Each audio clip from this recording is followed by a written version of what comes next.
Good morning, friends. Welcome to chapel. It's been a week, and it feels like it's been a really long time somehow since we've all been together. So really glad that you are here, those of you who are with us in this space and those of you who are joining us via live stream today. Know that you are always welcome here, whoever you are, whoever you know yourself to be, whoever you are becoming. Today for chapel, you'll need a red hymnal, which you can grab if you need from the hymn rack just outside the door. As is obvious from perhaps many clues around me, we have entered into the season of Advent, which is this time of watching and waiting and hoping as we prepare our hearts for the birth of Christ at Christmas. And so not only do you have the opportunity to live into this Advent spirit via Christmas at Luther, which is big and happening behind me here, but there are a bunch of other opportunities to nurture your spirit during this season, and so bear with me as I list them all because there are quite a few. First, there are still Advent kits available outside our office just across the hall.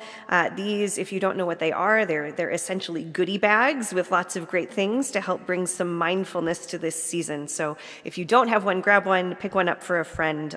You're welcome to take them. Then join us again for chapel this Friday, which will have some special songs and readings for this Advent season. Then join us Sunday at 10 a.m. for our annual Jazz Lessons and Carols service. This service features Luther alum John Alabuni and other student musicians. It takes place in the Noble Recital Hall over in the Music Building with coffee and treats beforehand at 9 a.m. Then looking to next week, Monday morning is our last fika of the semester already. And next Monday evening is our last Emmaus of the semester, which is always a special edition Emmaus soup, supper, and worship at our house. And so get in touch with me for more details if you want to join us. And then just a heads up to next week's chapel. Both chapel services next week have some really special things going on.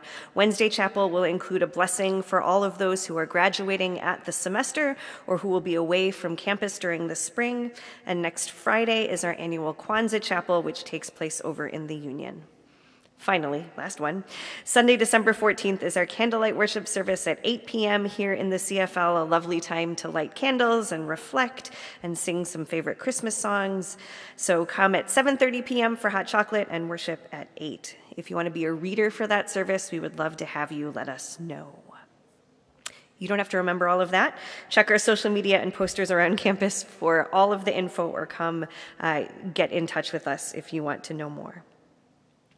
Back to today. Today in chapel, we are pleased to welcome Uwe Rudolph, who is Emeritus Professor of Management. We are so grateful for your presence and your words and reflections today. As we begin, I invite you to stand as you are comfortable and able as we get grounded and centered for worship. Especially in these last busy weeks of the semester, I invite and encourage you to let your shoulders relax, maybe roll them down and back, shake out your arms, take a really good deep breath, and really appreciate this moment of quiet and stillness.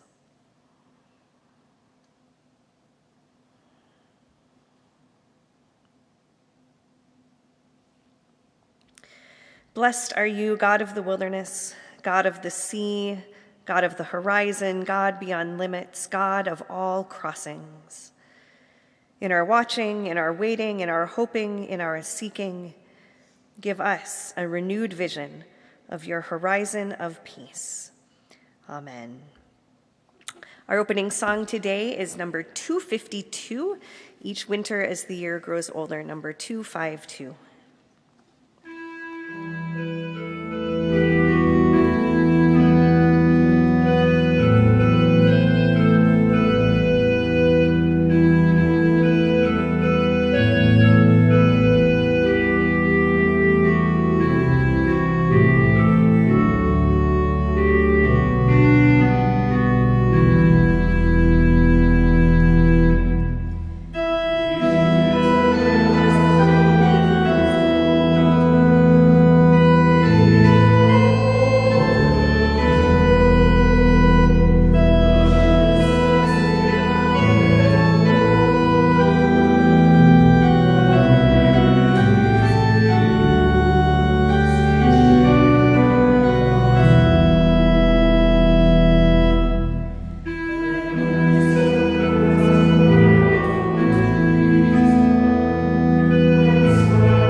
Good morning, and thank you for turning out on such a blustery morning. I see the moon there, and I just want to remind you that tomorrow is a supermoon, which will only occur again in 2042. So if the clouds are clear, go out and enjoy it. When I volunteered to speak to you today, I learned that the theme from this semester's chapel series is crossing over. In the 5th chapter of the Apostle Mark, we hear the story of Jesus crossing the Sea of Galilee with his disciples to heal a man possessed by demons. He traveled from the familiar Jewish side of the sea to the eastern shore, where there are more Gentiles, in a culturally different place. This was a significant crossing. You may be aware, or as you can see from the t-shirt that I'm wearing, that this year Norwegians in Decorah and around the world are celebrating another significant crossing on a ship named Restoration. This 54-foot sailing ship, called a sloop, brought the first organized group of 52 Norwegian immigrants to America and to opportunity in the new land. Some of them may be among your ancestors. This was a hazardous journey. The ship was terribly crowded. One of the passengers died en route, but a baby was also born on this ship. The anniversary of this crossing was recently reenacted with events in both Norway and the United States, including exhibitions and a replica of the ship's journey that landed in New York on October 9th, exactly 200 years later to the day. And you may especially remember the visit of Luther Prince Håkon as a part of the celebration. I myself, a 5-year-old immigrant from Germany, crossed the Atlantic for the first time in 1949 on a converted U.S. troop ship. Although my journey was much less hazardous than that of the Norwegians 2 centuries ago, I have vivid memories of the ship's occasional lurching, sending dishes, chairs, and passengers flying to one side or the other.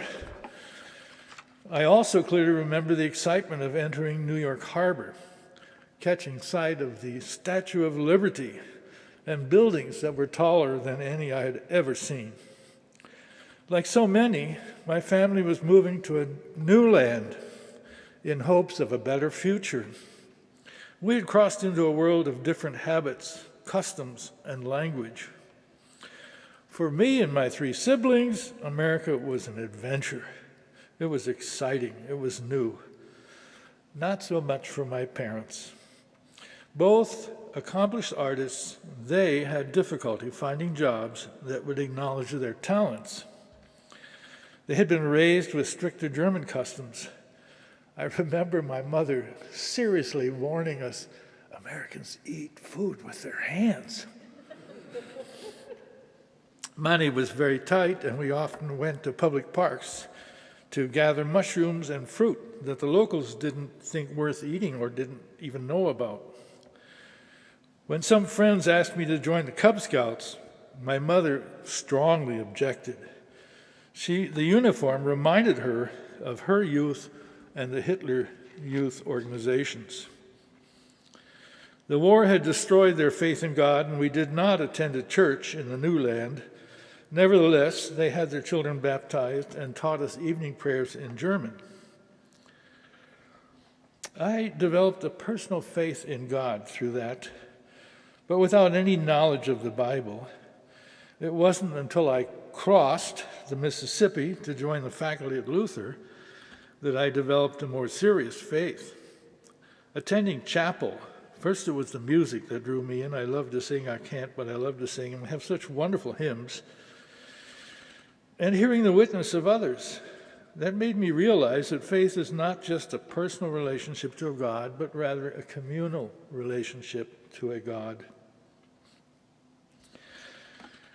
Not only did I change by becoming a Lutheran, I'm almost a Norwegian as well. I'm sure that you've also traveled across boundaries. How did those crossings affect you? How do they change your perspective on your new home or the home you left? Crossing physical boundaries can also be a metaphor for crossing other boundaries of status, such as race, class, gender, and the like. You may have crossed societal borders by being the first in your family to attend college, or by choosing a different major, perhaps a choice that your family or friends were not so excited about. You may have made a much more challenging crossing, coming out as a gay, transgender, or bisexual person. No matter your personal story, the act of crossing is a transition from one condition or situation to another. Such transitions involve risk and the courage to accept it, adapting to change in your situation or your attitudes. You also require faith. Faith that all will turn out well and that you are in God's hands. Talk about transitions. I was hired to teach German, and after several years, the college asked me they needed an accountant more than a German prof, and they asked me to go out and get an MBA with courage and faith. I went out to California and did that, and it all turned out quite well. We also have colleagues sitting here who made a similar crossing, having taught Russian for many years, and then became an ordained pastor. What is your story of crossing over? How has God accompanied you during a moment of change in your life? How has He led you to cross boundaries for the sake of others? May God continue to bless, protect, and guide you in your journeys. Amen.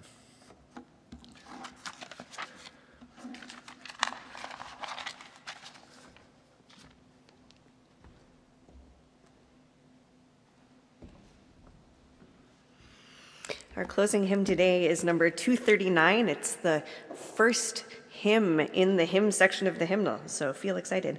Number 239, Hark the Glad Sound. I invite you to stand.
And now may God grant you peace and hope in all of your crossings, and may you see opportunity and divine possibility in all new things.